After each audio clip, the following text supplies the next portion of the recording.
Welcome to AP Human Geography, Chapter 10, Key Issue 2, where we're looking at why do people consume different foods? Well, we got our diets here. If we're going to think about what's the most typical diet in the world, we're going to look at someone who's going to be an Asian farmer, and that person will grow just enough food to survive.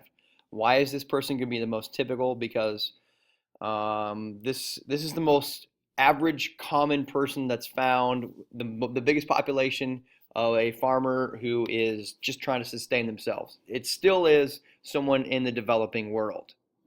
People in the United States, we go to the grocery store and we don't even think about what goes on a farm for the most part. So think about how, not out of touch, but how different our reality is from the average human. We're a long way different. This contrasts the highlights in the difference in diets. In developed countries, we tend to eat a whole bunch more food because we have the time and we have the resources and money. The climate also affects what people will eat. In developed countries, not so much because food is shipped a long way. But definitely in developing countries, the climate really affects what they eat because mostly the only things they eat is just what they grow. Cultural preferences also affect diet because the foods that might be preferred or foods that might be avoided are still very important within people's cultures. Think about our culture. We have a preferences of food. Really we think about in this culture, it's the fast food diet, or maybe we go to a steakhouse. We don't eat things like horse in our society, I guess for the most part. I don't know anybody who eats horse. Do you guys eat horse? Put that in the message and see what kind of replies you get in the comment section down there below this video. Yeah. So like, for example, well, maybe on the coast in certain places like Japan, they really eat seafood. So, but maybe they avoid certain foods as well. Total consumption of food. We're looking at dietary energy consumption. This is the amount of food that an individual consumes. Hey, this is what you can talk about the next time you're at lunch with your friends. You can talk about, hey, what's your dietary energy consumption? It'll be a stimulating conversation. So what the book says is that people get the most energy from cereal grain like wheat, rice, and maize. I preface that by saying, there's so many of us that get our energy from protein.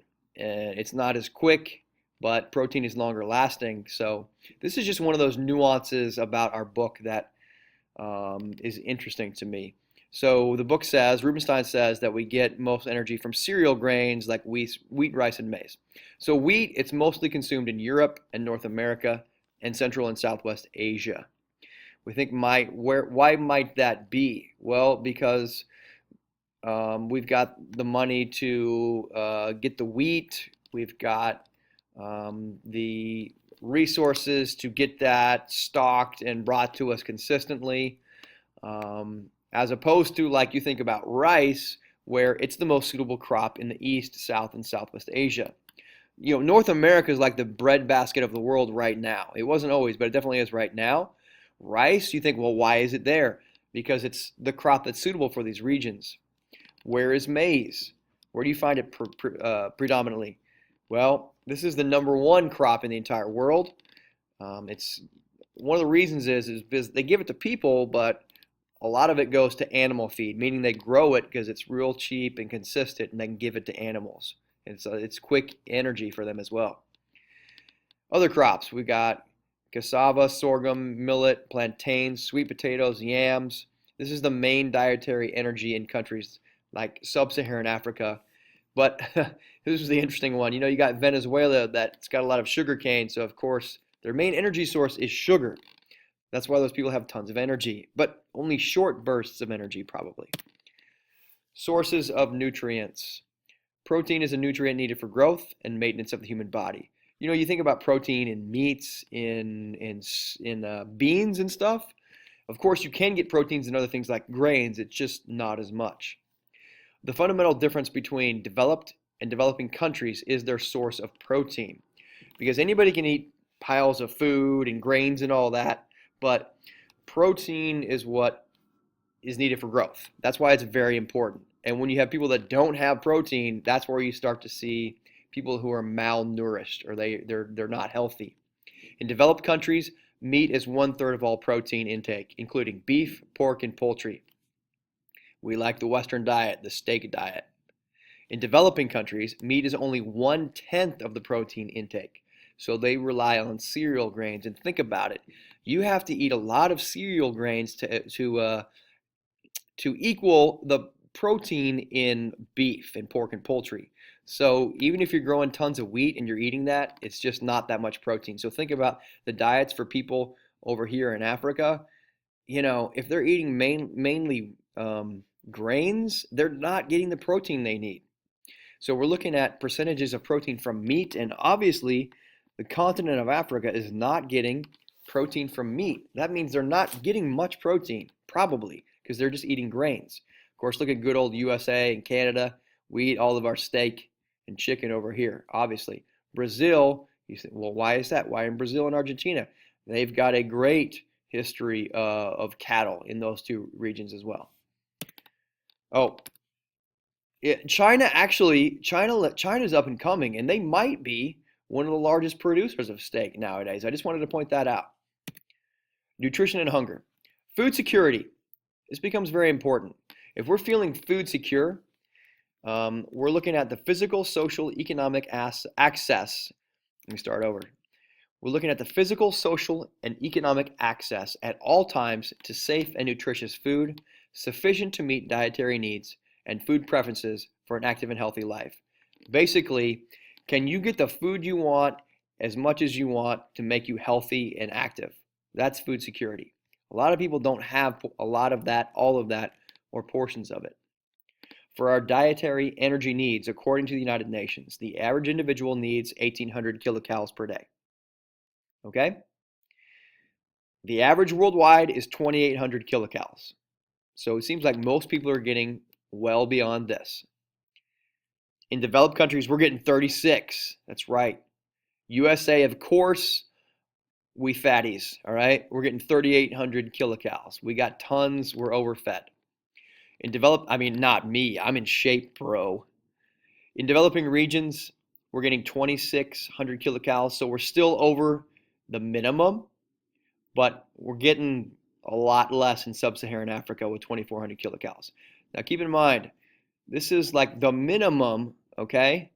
If you're in sub-Saharan Africa doing lots of work, working for your food, that's going to be a lot more of a challenge when you're getting 2,400 kilocalories.